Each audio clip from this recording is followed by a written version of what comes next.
Hi, ako po si Ruby. Nandito po ako para turuan kayo kung paano maayos na paraan pagkuha ng dumi.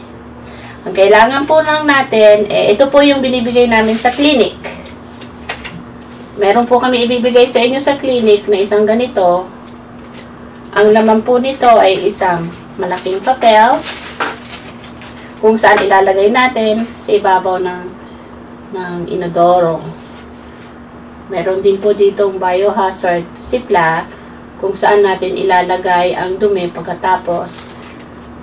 Ito po yung absorbent paper na ilalagay nyo sa loob ng ziplock.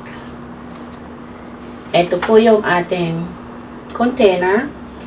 Pero bago po nyo lagyan ng dumi, lalagyan po natin ng pangalan nyo, yung medical record number nyo, at yung pangalan ilalagay po dito. So, ngayon po, halimbawa, ito yung inodoro. Ito yung may butas dyan. Ilalagay mo itong papel sa ibabaw ng inodoro. Pagka umupo po kayo, ang tendency ng papel is mahuhulog sa inodoro, sa may tubig. So, pagka nadumi na po kayo, bubuksan nyo ito. Kukunin po ninyo yung sample doon sa dumi nyo. Ibabalik nyo. Once na sinarado nyo po, huwag nyo nang bubuksan.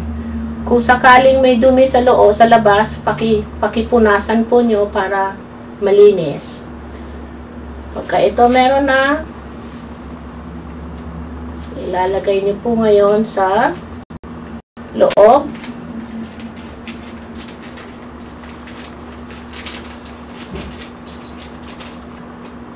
Close. And then, ito po yung ating ready na envelope para kung sakaling ayaw nyo pumunta sa clinic, ipasok nyo po. Remove this one. Seal. Put your name. It's either you mail it or pwede nyo pong dalhin sa clinic.